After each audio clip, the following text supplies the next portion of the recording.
Well, all right, kiddos, it's time to sharpen up those edges and grease up your chains. We are going to live it up with mountain life. Dropping in 5, 4, 3, 2, 1.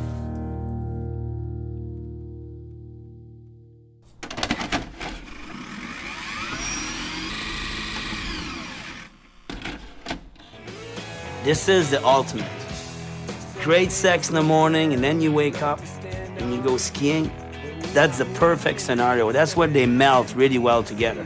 Like, it's that orgasmic feeling of sex, and also the orgasmic feeling of having, like, it's hard to explain, snow in your face, snow in your mouth, and coughing, and, you know, I mean, it's just another dimension, you know, like you reach enlightenment somehow, you know. Same thing when you have a big orgasm, you know, you're just like, oh, you know, you can't explain. It's hard to explain, isn't it? But, you know, that could be kind of a good comparison. That was the inimitable Christian Begin, speaking in the film Ski Bums, a year 2000 documentary from Academy Award-winning director John Zaritsky about those of us who sacrifice almost everything to live a life shredding orgasmic pow in the mountains.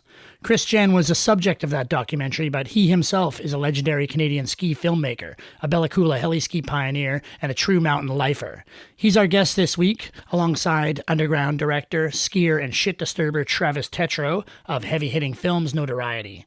Which means we're kicking it old school for this Christmas edition of Live It Up with Mountain Life. I'm Feet Banks, and the truth is I recorded this chat last spring as sort of a test run concept build-out of the pod. 8 months later, we're on episode 7, and this is the last show of the year, where Travi, Christian, and I talk old school ski films, the ski bum lifestyle, and a bunch of other stuff that grizzled old skiers talk about when they get together. So let's go. Travi, Christian, and the orgasmic pow days of old.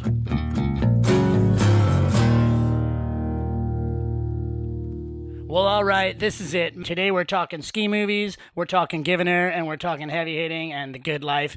I've got Christian Begin, legendary Canadian ski filmmaker, among other fantastic attributes. And on my right, Travis Tetreault, underground straight out of Winnipeg, but moved to Whistler and is one half of Heavy Hitting Films. Iconic ski movie production team that kind of dry humped the end of the line there before the whole game shifted. They were some of the I think probably the last ski movie released on VHS. Begin, do you miss VHS? Yes, I miss VHS a lot. And I also miss film premiere. Because that was the only way to get your film, get people stoked on your movies. You had a tour, you had a premiere, a world premiere.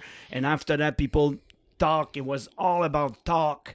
And then boom, and then you go order the VHS, and that's how movie were actually seen back then. And then your buddy borrowed the VHS, and you tell him bring it back, and the stories goes on that you never bring the tape back, and the tape gets lost, and you know, and that's the way people saw movie. There was no reward right away about seeing your shot or seeing anything. It was like, wait for the movie to be done, basically.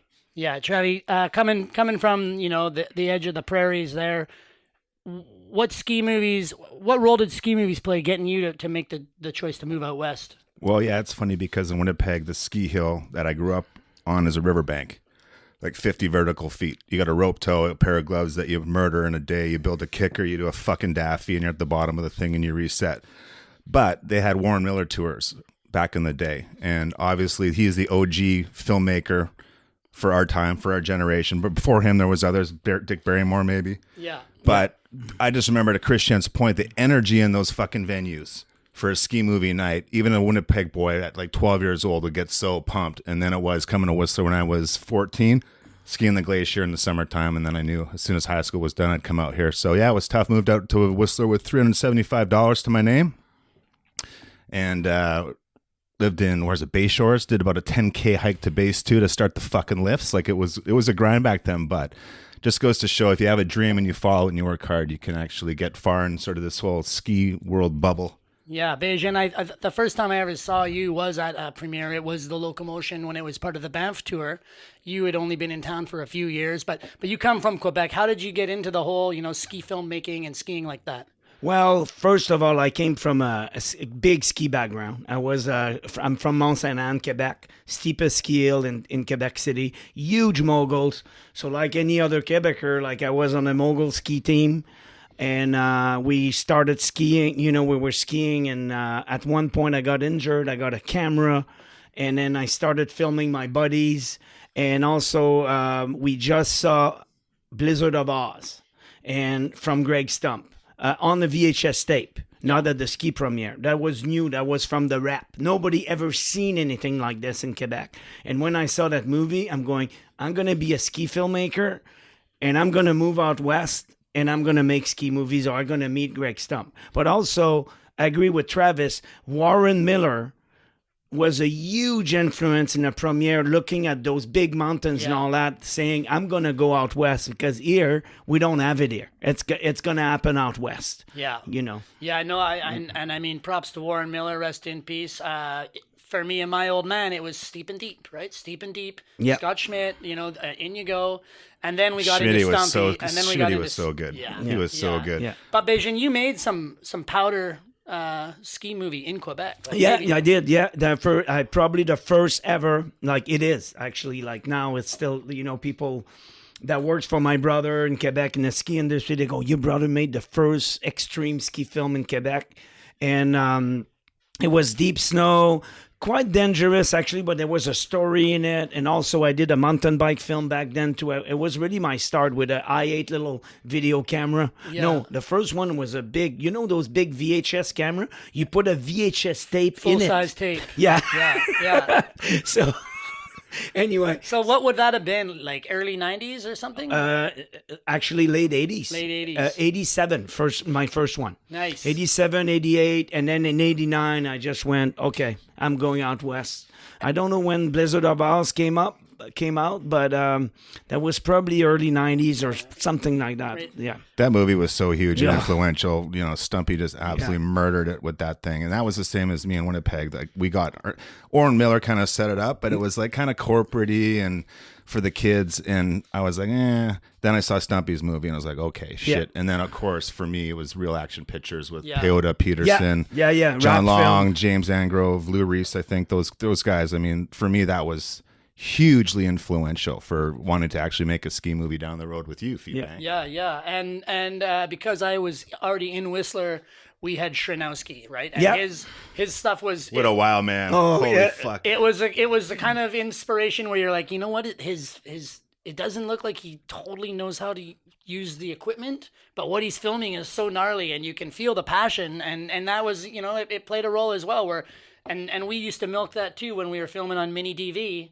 Those tiny little DV tapes, 3-chip cameras. It was like, hey, listen, it doesn't look like film, but if what's happening on the screen is badass, the kids are gonna like it, Yeah. right? Because we knew we did when we were kids. So Yeah, exactly. So Beijing, this is the 30th anniversary. You spoke about how your films had a story, and I think the ski porn world has always had a bit of a bad rep for just being monotonous ski imagery, even as inspiring as it can be. But you always seem to have come with a story, and this is a 30th anniversary of Locomotion, which was I guess 25 yeah. of Locomotion, which I think was one of your first big breaks for your own film. Yeah, that was the big break, and that's how I met you guys too. Like that was a big break. That was at the World Ski and Snowboard. The Banff yeah. tour for the World Tour, and that was a huge break for me. All shot on film, no budget, but people really liked the story of Rogers Pass and the avalanche and the ghost, and so I tried to make something different that was totally different back then. Nobody really made that stuff. You'd been in Rogers Pass skiing, and you got a taste of this history of the area. This kind of opened up the West. Yeah, this pass. exactly. And then the legendary powder. Like, I mean, we talking like a feet of snow a night for a week, and then you're there with your buddy, and that every shot they killing it. Like deep snow, and it was So everything was kind of there. We put it together. We had a lot of help with Bjorn Inge and Andrew Mitchell, and the music was back then. The music was so cheap. You could get like really good music, and bands and people wanted to be in your film. So so it was really together was a good mix, and it was really the film that started my career. After that, I started at the same time, I was working for Greg Stump, for Aventuroscope Film. I was traveling the world, all shot on film. Everything was film back in the day. Yeah, 16 mil, and then obviously your career, you went on to some Hollywood stuff as well. But Yeah. by this point, you'd already met Greg Stump. Yeah. Do you remember the first time meeting him? What was happening? Yeah, I met Greg Stump when I was in. We were filming for him for Bill Heat, and we were filming for License to Thrill, and I was Bill Heat assistant. We were filming with Wendy Brookbank, Rob Boyd, Larry Sharon, and Jim DeMarco in Roslyn, British Columbia. So the conditions were not that great, and so we basically were filming, and then boom, one night, about 2 days after the shoot, I was living in Roslyn at that point, Greg Stump showed up in town. And I was like, he was in a bar, and I went straight at the guy. I'm going, you know what, dude, I need to work for you one day. I'm going to work for you. I was kind of scared him, actually. He was kind of a bit freaked out. We had some, anyway, it was pretty funny. And then he was kind of going, oh my God, I never want to see that guy again or something like that. Then I saw him in Whistler, and I I went to the, what's the name, Twin Lake? They used to live there with Ace. And I remember like knocking at his door and, give me some film. I'm going to Nepal. I'm going to prove you I'm good and all that. So he took like 3 rolls of film and throw it at me from the balcony. And then I went to Nepal and I filmed, and I came back. He forgot about me, and I gave him those rolls of film, and he got the film. Transferred, and he was, oh my God, that guy's pretty good.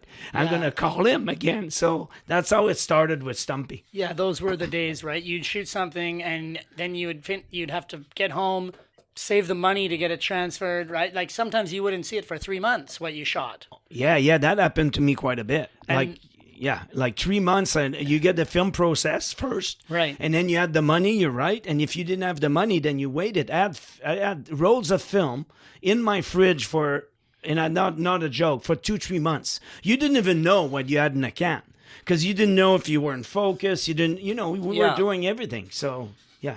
And you were shooting 16 mil. You taught yourself that. Talk about your first camera.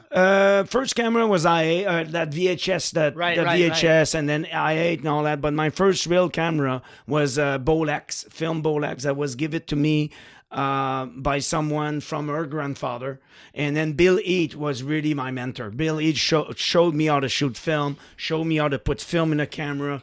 And that was really my mentor, because Bill Heat was the main cinematographer for Warren Miller. Yeah. Yeah. And then, passing it on, Christian was a bit of a mentor for us. Travis, you and I came with the digital revolution with, mini DV tapes. Yeah, second wave. Three chip mini DV tapes. And we couldn't afford the film transfers. No, we could barely afford the tapes. But I just remember going through those tapes, right? Making it was pen and paper. Oh, Mikey Atkinson bailed. Oh, logging, yeah, Zox logging footage. Landed a 360, yeah. Copious amounts of things were getting inhaled in the room, from what I can barely remember back in those days. You look at it now, just holy shit. Well, it's the only way to get through that. You've already seen it all day, then you got to watch it again all night, right? But just feeling now, we just pull out our phone anytime we want, and you're getting this footage. You watch it instantly. Oh, do it again, right? It's a crazy world. Yeah, it is crazy world, especially with that. You look at iPhone and all that, and you go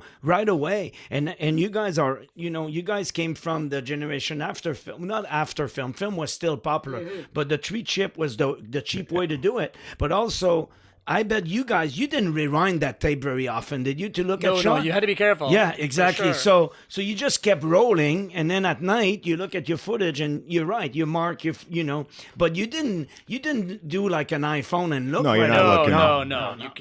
If something happened to the tape, that's a day or a week's work lost, exactly, right? Exactly. Yeah. I do remember.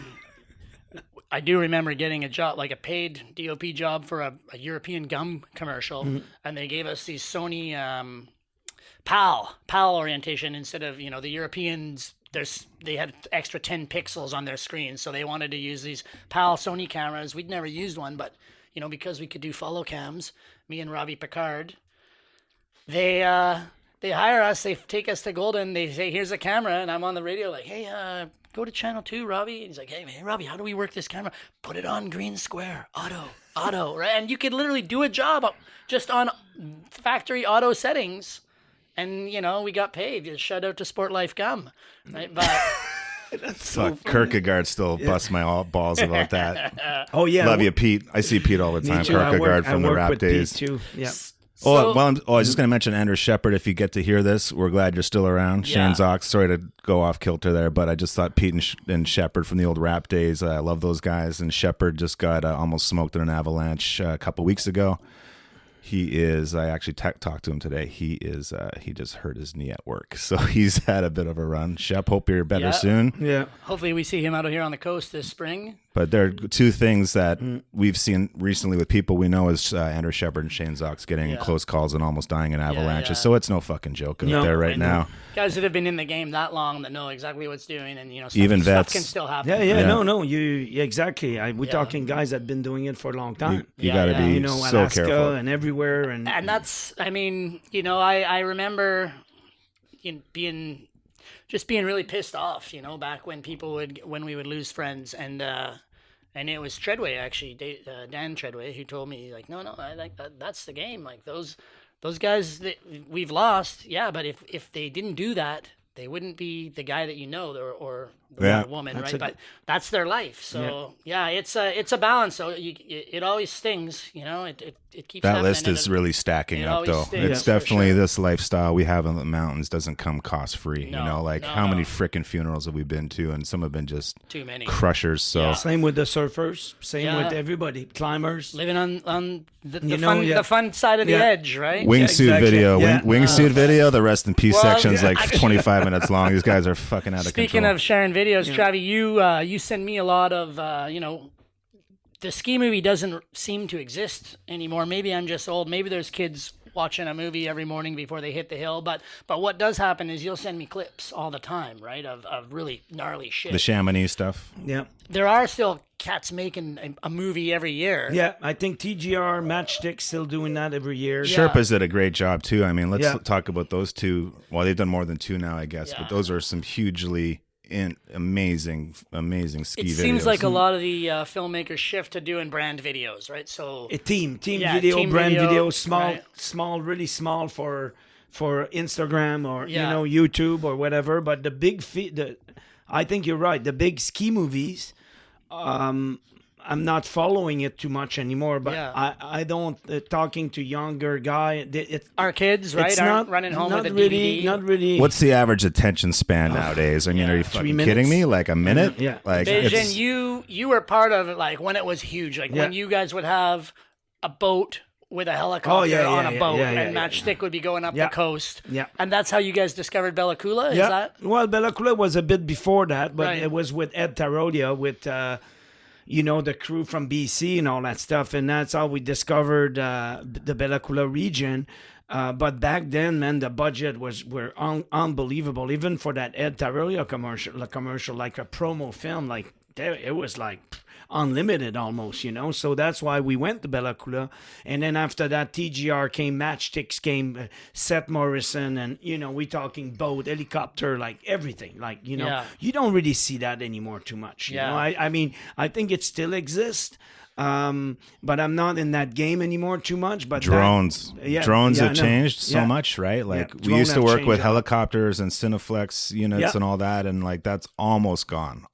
It's still the budget art. You need a big, you need a Red Bull. What's the name of that famous Red Bull movie, all shot with Cineflex and Travis Rice in it? I don't remember I don't remember the name, but that was like kind of the top of, we're talking millions of dollars of production. We never really had that. Mm-hmm. But, you look at now it's like the money, it's not, the production are not as huge anymore. And Travis is right. I think drone have changed the game. Yeah. I mean, those FPV drones, it's ridiculous. They're going through branches into pillow lines and stuff. I feel like that's, it's a huge advantage for the kids that want to be inspired. I mean, we were drawing a lot of inspiration, Travi, from snowboard films back in the end of the 90s. Oh, absolutely. Yeah, let's touch on some of that. How much help were Treetop, Brad McGregor. Shout out to Brad. Love Curtis him, Croy. brother. Curtis Croy, Steve Orton was a lot of help when we were. Yeah. So the backstory on that is me and Feet were serving. We're trying to get people shit-faced at Sushi Village 5 nights a week. Dude, we weren't trying. We were succeeding. Yeah, Murdering, really sending, succeeding. sending people to the drunk tank, Yeah. like filling that up every night. And we were making our tips, but things changed and things went down the road and changed pretty fast in that whole world. Before we knew it, we had a ski movie we were going to do. We had some cameras from some tip money, and then we really didn't really know what we were doing in the ski industry, but the people from Treetop, Brad and Steve, and Ken Ackenbach. Do you remember how much help Kenny was for us back in the day? So we had because we told the guys what we wanted to do, and that was our vision for this ski movie was to make sort of the anti-Warren Miller thing. Like, Yeah, we wanted gas masks, weed smoking, cops. All of our friends were like 19, 20, 21, 22, 23. Most of them were just trying to get by making minimum wage. So there was kind of like this alter life from the ski resort rich sort of scene that we were kind of tapped into. And we had all these pro skier friends that were based out of Whistler, and we're kind of just sitting to ourselves, me and Feet, going, okay, well, these guys come in, like Johnny DeCesares. Yeah, we worked also for Johnny. He was a huge help as well. Johnny was right on the cusp of that with Johnny and Shane Zox and that whole new Canadian Air Force, and we kind of piggybacked on that, and Johnny kind of helped us navigate some of those waters as well. But yeah, those were magical days back then. Holy shit. Like, it was the best and worst of times. Everyone was in it together, and the snowboarders, because we were all from Whistler, and the snowboarder crews knew us. They agreed. They wanted to see skiing get less bitch. Yeah. They really did, because it was really corporate at the time, and no one wanted to take any chances. Like, no one would ever see a carjacking in a ski movie. No.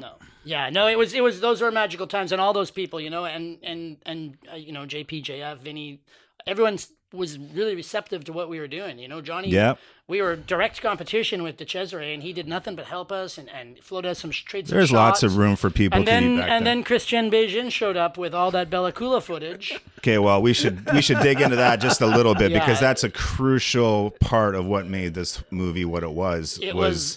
We're in the edit.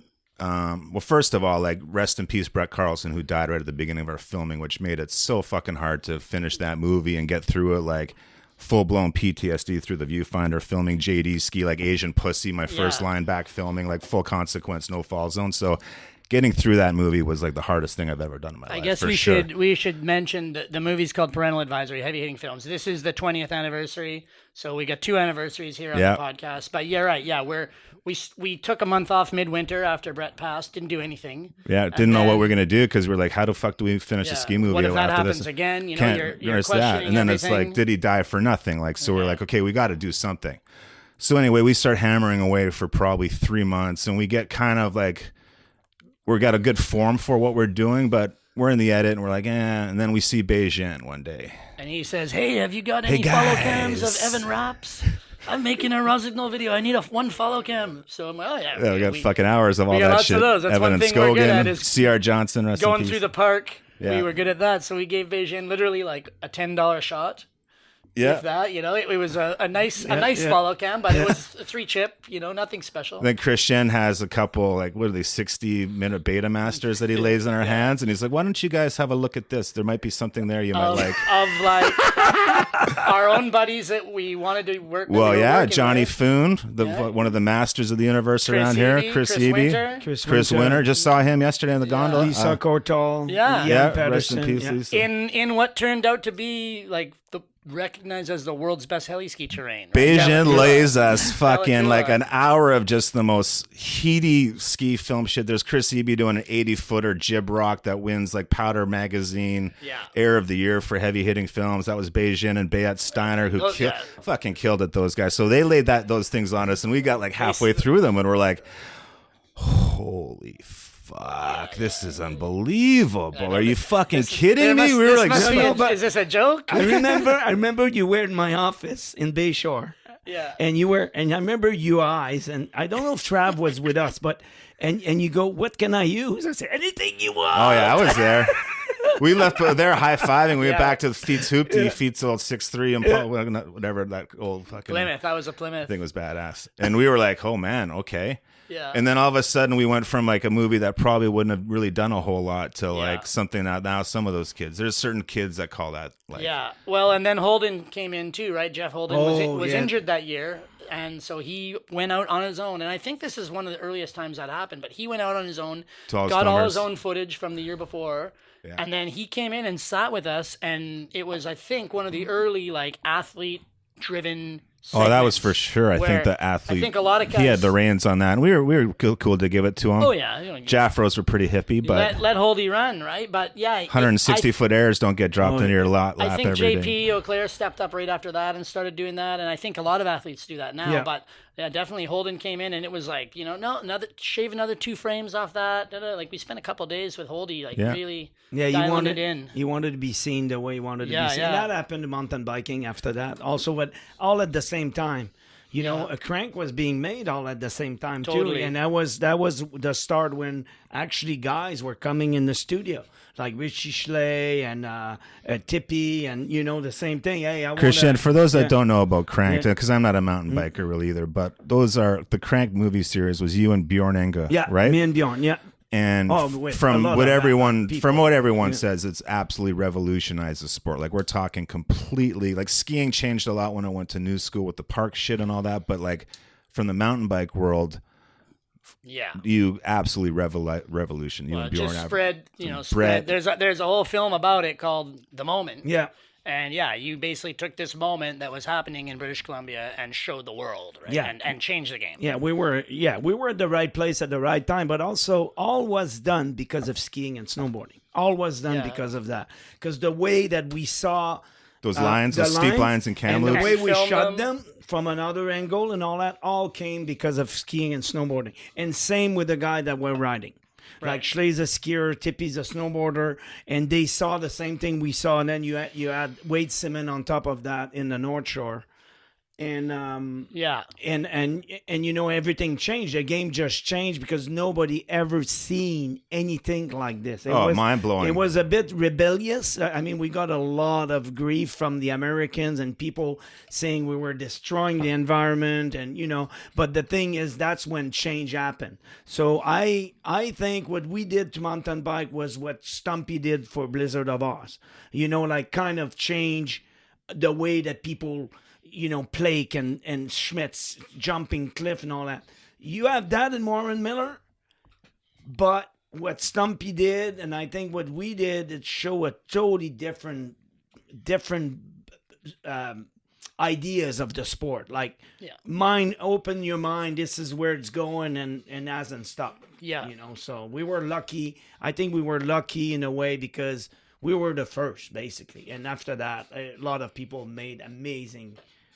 You weren't filming skiing though, so I'm just trying to remember back in those days because we were friends. But at that point, you were done with skiing pretty much, weren't you? You were just full time with Crank. Well, full time with Crank until that deal with Ed Tarolio came in on my lap, and then we went to Bellacula and we shot And then there was a Rosignol video with really Expand good editing. Your mind. All kind of. But I mean, Beijing, that was one of the things you always brought to the game was a bit of a more artistic take. Everyone's always said, ski porn, snowboard porn, bike porn, right? You always brought a bit of more of an artistic take. We did a little bit as well, but I think there's a common between the Cranked and the heavy hitting movie is Stu Mackay-Smith and the animations. Yeah. That was huge for but those animations were really hard to do in those days. No one was. It was huge studios, and then one dude in an upstairs loft in Vancouver cranking out 60-hour shifts. No, what he did for you guys also, and what he did for Crank 3, the opening of Crank 3 with the video machine, with the video game, it's. Yeah, that was incredible, quite amazing for the time. Yeah. We're talking like early 2000. Yeah, ours was 1999. Yeah, right? I know. And I remember he was working at night, so you could call him at 4 a.m. Hey, Stu, how you doing? You still can. Yeah. Oh yeah, I know. But I know, I think he doesn't like daylight. Yeah, I know. We needed to recreate the Savage Beagle, and he just got Chili to go in there and take a picture of each, like a 360 photo. And then next thing you know, he's integrated this photo with the animation. It was way ahead of its time. Oh, and the posters, the way that I remember he did the box for Locomotion, and what he came up with was like, what? Yeah. Like unbelievable. So, and as we all know, you need a team. So Yeah. it's not about one guy, another guy. Yeah, you have guys with ideas like you and Travis and me and Bjorn and all that, but the people around you that actually put their heart and soul into what they trust you to do something good. They put in time, like the skiers, the snowboarders. So you have a lot on your shoulder, right? Yeah. Like you don't want to deceive. You want people to be proud of the what effort. they chipped in on for And sure. also, like when your friends are, hiking it again, or putting in the my hours, God. you want to do the best you can because everyone's basically doing it for free and Yeah. for fun. Yeah, Until maybe after it comes out, some people might have made money. I know. I don't think we retired off of our film, Travis, but the music stuff was big. Like I remember the music in all your movies was so good. Stumpy was a game changer For music. us, we had. We bit the idea of for sure a little bit off a Treetop when we brought in Matt the Alien, our buddy Matt. That was a good idea.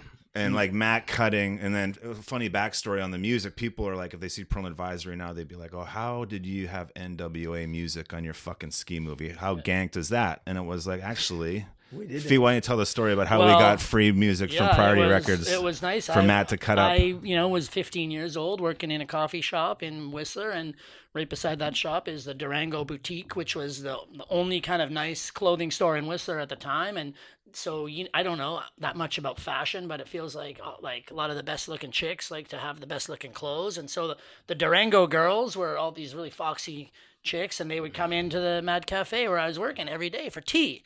Right, and you work there for long enough, you get to know somebody, and it just turns out that Elise, her uncle was the owner of Priority Records, and so she would bring me Ice Cube shirts, and she would bring me all kinds of awesome stuff.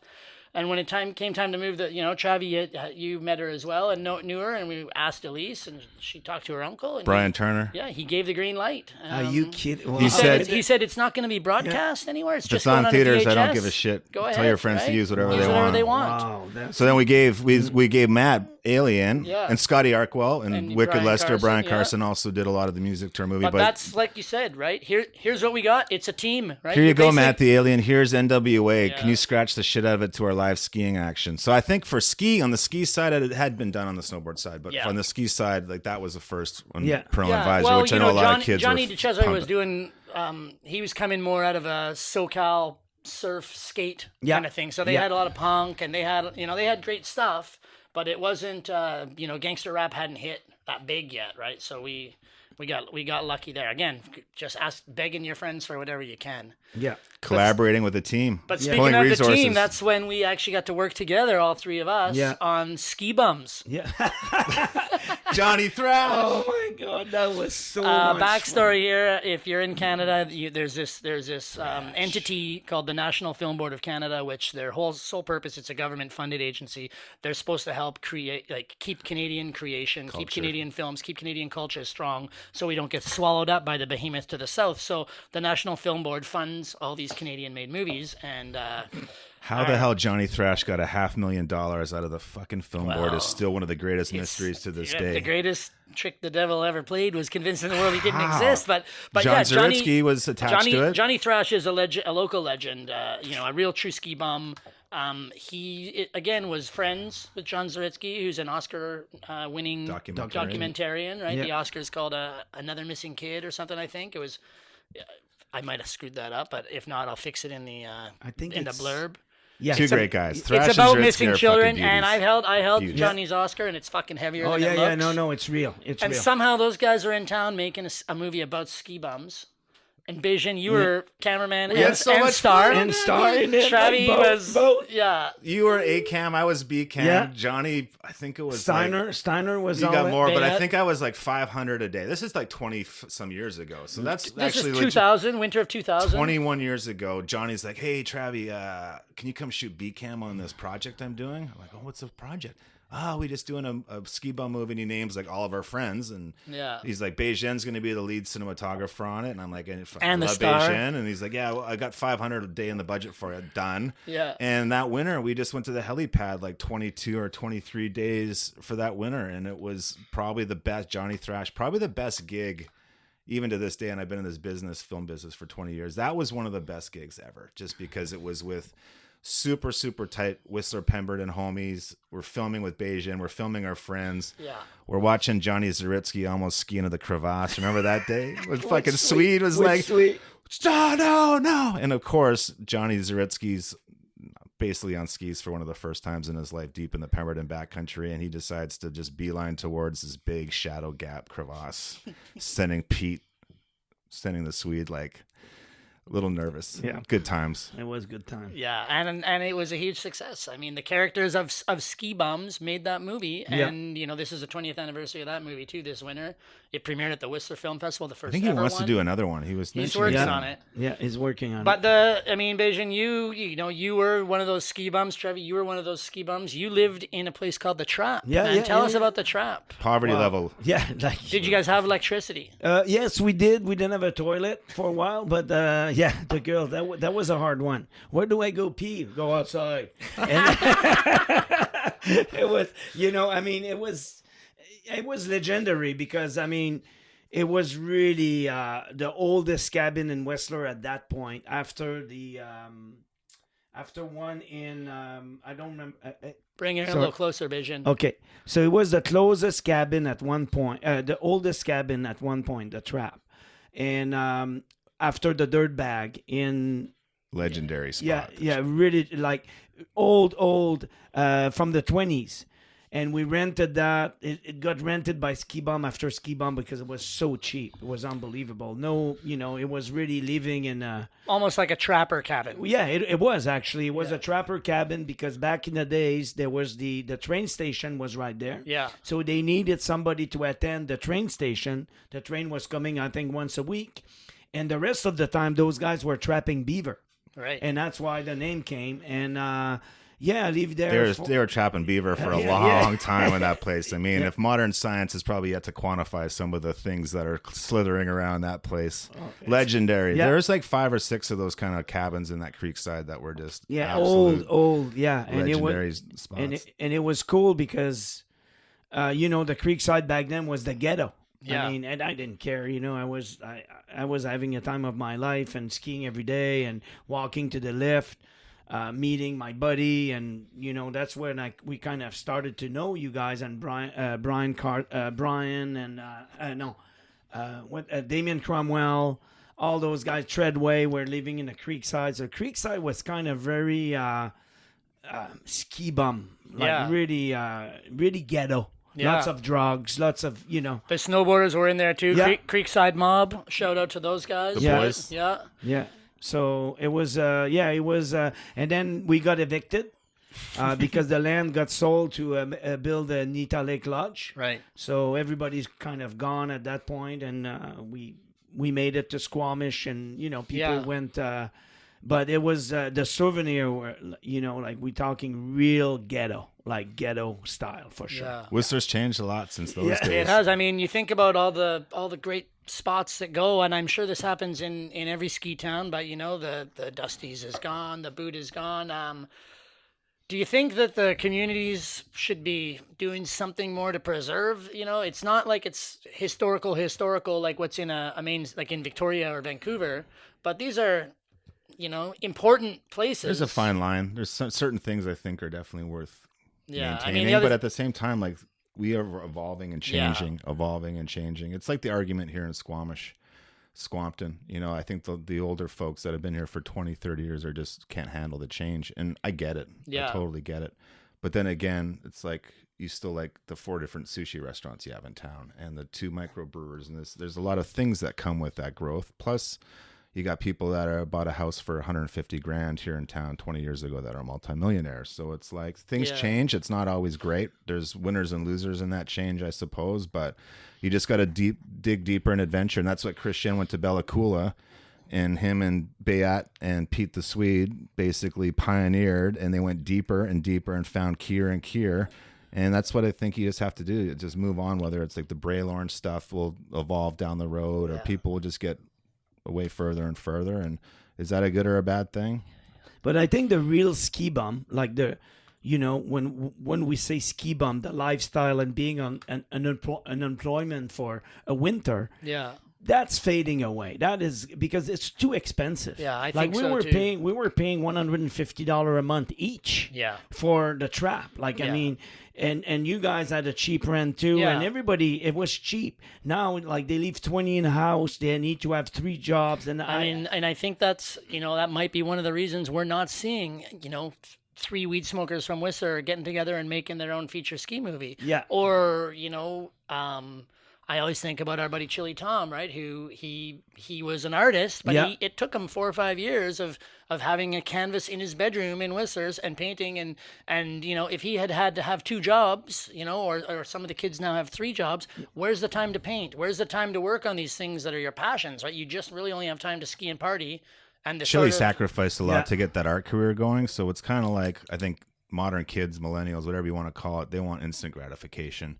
And you know what? If you're willing to follow that dream, and you might have to eat a box of ramen to last a month or something, or just grind and grind and grind, I think it's still doable, but you have to fucking grind. I think it's tough when you're paying $800 and there's 4 people each paying $800 in your room. Oh yeah, right? I know. It changed a lot, but Yeah. that and that's why people go, oh, van life, but that's what people do Yeah. now. So I think it kind of shifted from rickety, torn down little shack to Yeah. now in a van. Yeah, like yeah. how many people are in van right now? It's because they can afford. They will never be able to afford a house. Yeah. in Squamish or Whistler. Well, they have to give up their lifestyle, which is Yeah. the whole reason why they're out here, Yeah, is so yeah. they Yeah. can shred, or they can climb, or they can do whatever. Hike And it's or like, okay, whatever. so I'm going to come out here and then work fucking 6 days a week at 3 shitty jobs. Yeah, it's tough. It's tough. And I mean, society is not always in love with the guys living in their van. No, but no, I can no. understand why they're there, man. Yeah, I Yeah. know it's pretty crazy.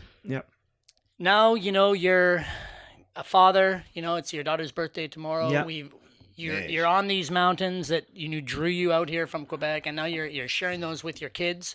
The kids still like going up, and it's yeah. you guys are the No, family vibe is continuing Yeah. on. Oh yeah, it's good. Yeah, I mean, we love going.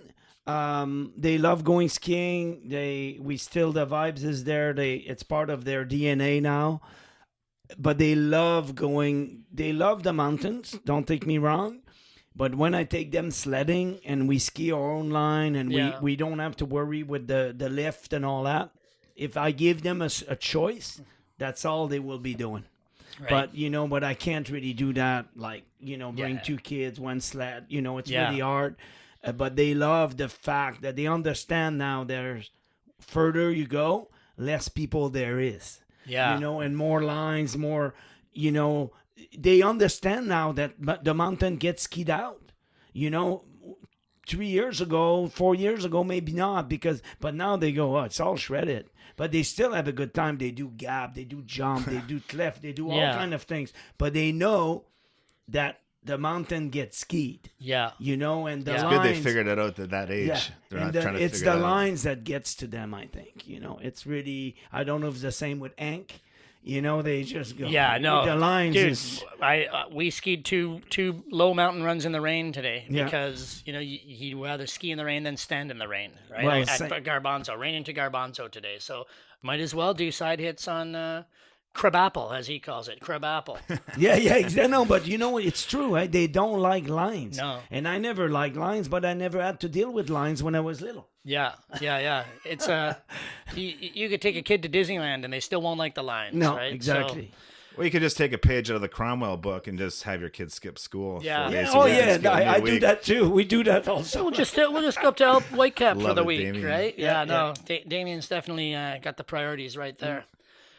Well, I guess if you had one piece of advice, Beijing and Travi, we'll get to you after this. But to the young kids out there that want to get into the mountains, make a ski movie that maybe aren't already out here but are living somewhere else in the country, what do you say? I will say, you know what? You got all the technology for you. It's like Travis was saying before. Put effort.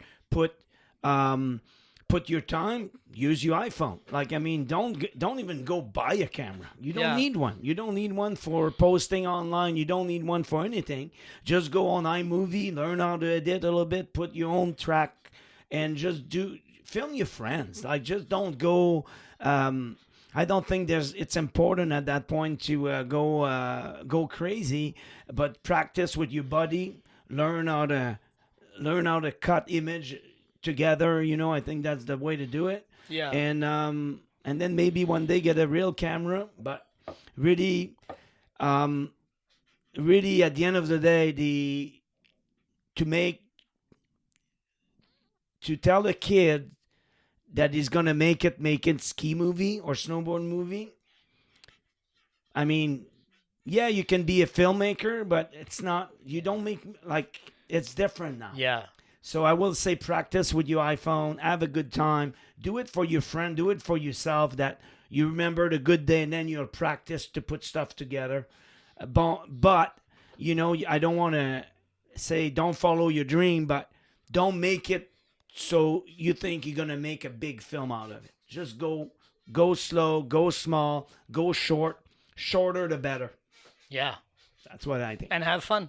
Yeah, I mean that's what I said. Yeah. Film your friend, have fun, laugh. Yeah. I mean, the technology doesn't cost you anything. Everybody has an iPhone now. Yeah. Even my daughter has her first iPhone Yeah. at 14 years old. Watch out. We held it for a while, but then at one point you gotta go for it. We'll know if she asks for a fisheye the next day, then she's on the right course, right? Fisheye attachment. Exactly. Monetizing her channel. Yeah. My advice for the young whippersnappers, I mean, I'm living proof that you can kind of follow a ski life dream growing up in a shithole in the middle of the country with no money. I came out here and then ended up with you following that dream. But at a certain point, I was over the ski industry because, like you said, there's not really a lot of living money in there. You're going to funerals every 6 months. And I was like, fuck this. I want to work on bigger productions and widen my scope, sort of thing. So to Christian's point, yeah, it's kind of like being a hockey parent thinking little Johnny's going to make the NHL. Nah, you're probably not. But go lo-fi, camera, iPhone, make some clips, put out some clips. And in fact, so now I work as an assistant director on major television commercials and whatnot for most of my work. And you're dealing with budgets at like $800,000 to $1 million plus for a commercial for a couple days shoot. So the stakes are much higher. But a lot of guys I'm running into now, when I'm working out of Vancouver, are guys that worked for the Sherpas or work. So there's kind of a natural progression from our old world of the sports action shit. It's kind of a good stepping stone. Like, do a bit of sports action, what I would recommend for a couple years. Be smart about it. Go into it knowing that there's major consequences that can happen on your shoot. You can film somebody fucking die. Like, some shit can really go sideways if you're not careful. So you got to be super careful with the sports action stuff. But it's also a stepping stone, I think, to further deeper into the field. So it's kind of the same. I agree with you, Christian, on that word of advice. It's like, don't think you're going to make a ski movie and your life's going to be set after that. Michelle Baudry, funny story on that. So Michelle Baudry, famous Canadian ski writer, when I was living at Rob Boyd's house, we were just talking. We just got our cameras, and Michelle Baudry comes downstairs. I think Rob was with him too, and he's just like, Travis, I'll never forget it. This is before we started the movie. He says, Travis, ski movies are a dead-end road. That was Michelle Baudry's advice for me. And then we went on. In early summer 1999. Yeah, exactly. And he was right. It's kind of a, I mean, there's maybe the TGR boys, the Matchstick guys are still making stuff. And most respect to that, 100%. Those guys are great. But for me, it just wasn't the path I wanted to stay on. Yeah. So, and we were getting in, again, like I said, our movie was the last movie to come out on just VHS. You got to work hard, though, in this life. The tours were over, right? Yeah. But you're right, and to your point about that, like, I do think if you can get up, at 5:30 and be out in the mountains for the good light, and hike up again, you're plowing through deep snow. If you can do well in that environment, 100%. You can everything's film almost in a a city, cakewalk. right? Yeah, no, everything's almost a cakewalk. When you're carrying a 70-pound backpack with your camera shit in a tripod and you're post-holing up to your armpits in snow trying to get to a camera position, like, it's a fucking brutal. It's the toughest. It's the toughest thing. There's nothing as like that. That's exactly what I'm on a commercial set now. I'm like, this is a fucking cakewalk compared to what we go through. And even at that, you finished ski movie making, and then started back at the bottom as production assistant, right? Like, I just wanted to learn right? the craft, and that's the thing. Like, there's no short. Like, people, what I've realized is I'm 48, almost 50 years old in a couple of years. But what I really realized, I guess I have matured in the sense that there's no short road. There's no like easy money. There's no short money. Yeah, you hear stories about it, but really you just have to fucking get up and grind every day. And the main thing is have a good attitude. Because in film, like if you want to come out to a film set, I've watched so many film school kids get buried. They come on a set, and everyone can be in a good mood for 8 hours a day. Everyone can kind of be in a good mood for 10. But once you get into the 14 to 16 hour days, day after day after day, it really boils you down to your essence. So the thing I like about the film industry is there's a lot of, it weeds out weakness like nothing I've ever seen before, because you have to be really solid. You got to be really solid. So if you're solid and you can work hard and put in those kind of hours, then yeah, maybe you'll have a future in film. But again, is it a road I would suggest for the average person? That's very questionable. All right. Well, I think just, to keep it on the personalized ski movie tip, Christian, if you could list one ski movie or ski segment that's your favorite, that's something that you would, maybe even look up on the YouTube and watch again every once in a while, or something that stands out to you of your own or somebody else's, what would it be? And you're next, Trevi. Well, I'm going to say, not that I want to, promote myself at all, but Greg Stump, my first work for Greg Stump for P-Tex Lies and Duct Tape. And that's the work that I'm most proud of. I'm pretty proud of Locomotion also, but that was my big stage.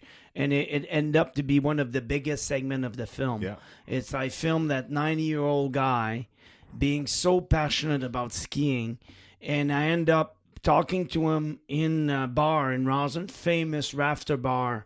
And I started talking to him, and I turned around to my buddy that was helping me, Luke, and I said, go get the video camera, because that will never happen again. So he went to get the video camera, and then I started filming that guy that was super animated about powder and all that. 90 years old, grew up in Roslyn, ski Red Mountain all his life and all that. So I started filming him for an hour, asking him questions about skiing and all that. And that mix... So that was on a normal little DVD camera, nothing huge. And then I started filming my buddy in Roslyn in deep snow and all that. So I took all that packages, sent that to Greg Stump. And to give Greg so much credit, he phoned me when he saw the footage of Mike, and he already had it in his mind. He said, it's going to be the best segment of the film. I know right away. He said, what you did was... So... And it's not just because I did it. It's just I recognize that there was something special going on.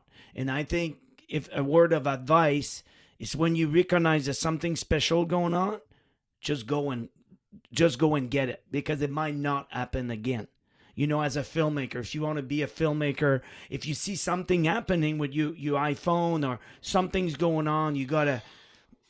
I don't know anything. Doesn't have to be sport. Doesn't have to be anything. But you see somebody kind of being unique, and you know. So anyway, that for me, that was my working with a director that recognized what I was giving him. Was basically, I didn't know that at the time. I just was with my guts. What I want to say is just follow your guts, follow your instinct. If you think that's going to be it, if you're filming and you have a good gut instinct, just follow it, basically. Yeah. And I think you can see it online. And for me, the way that Stump put the music with Seal, and it just showed like the spirit of really like what skiing is all about, really, from a 90 years old person point of view.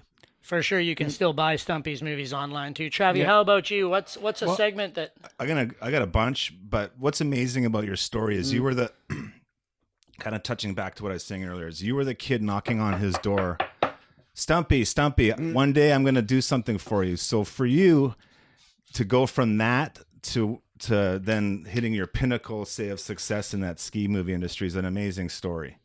From going from that small town Quebecer to where you were and moving to Whistler and making that happen. For me, the movie segments, there's so many feet. That's a great question.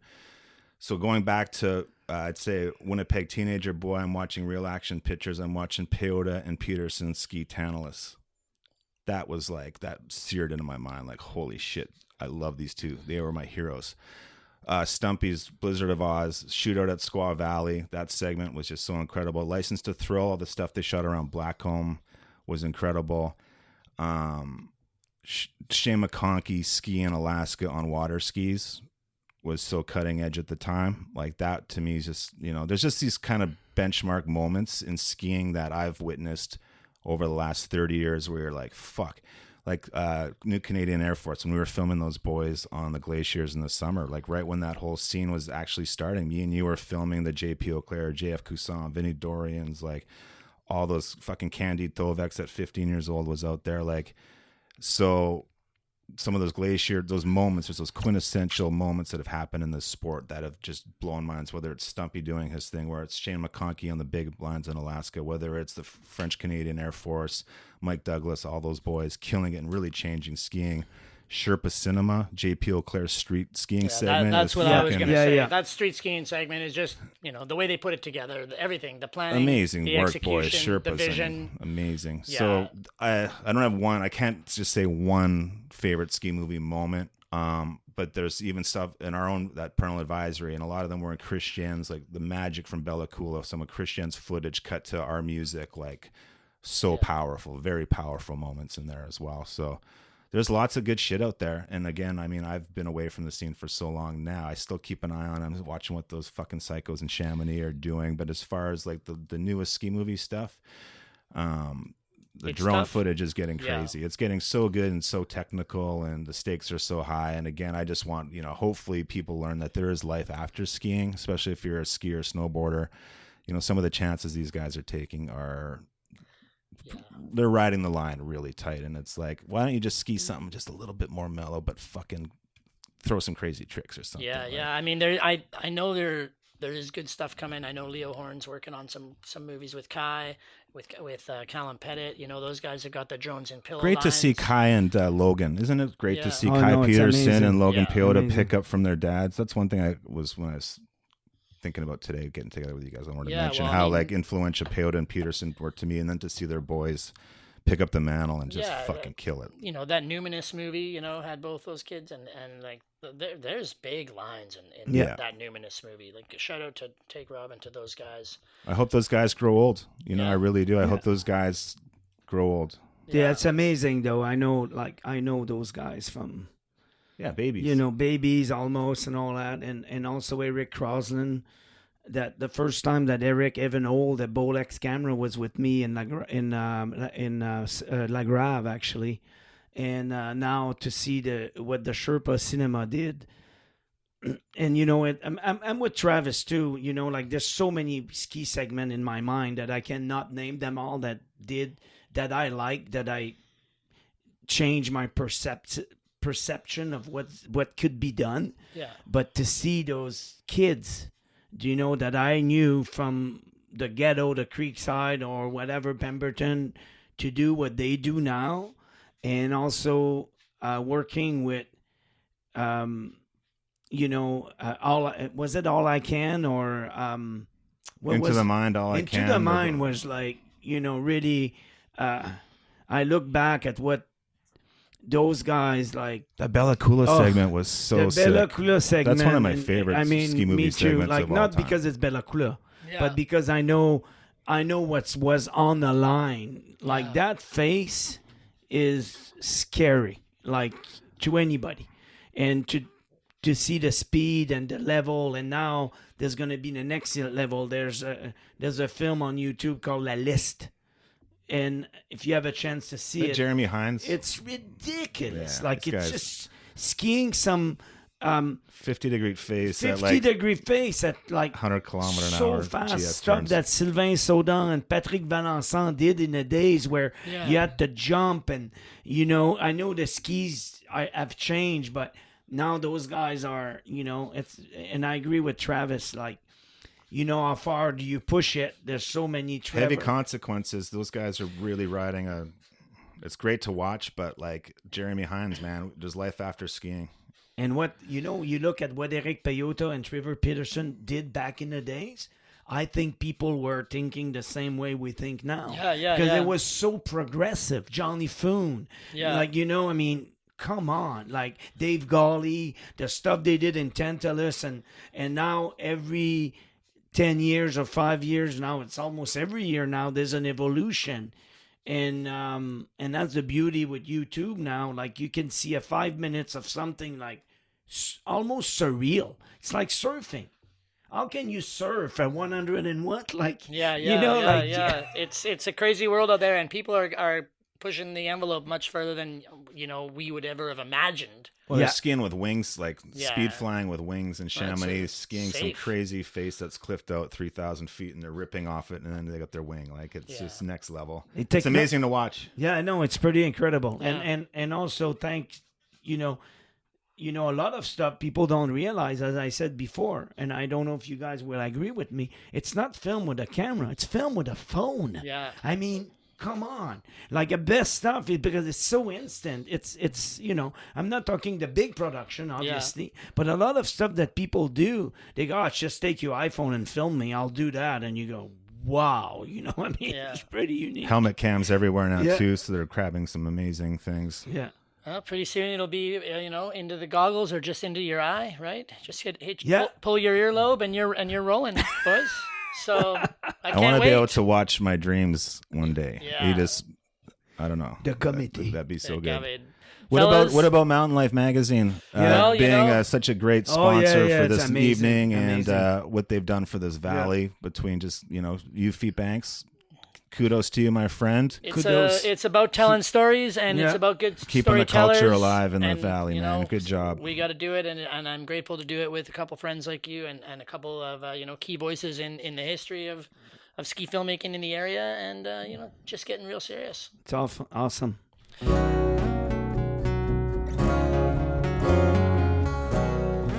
And that's it. Thanks everyone for listening to the pod and for reading Mountain Life magazine.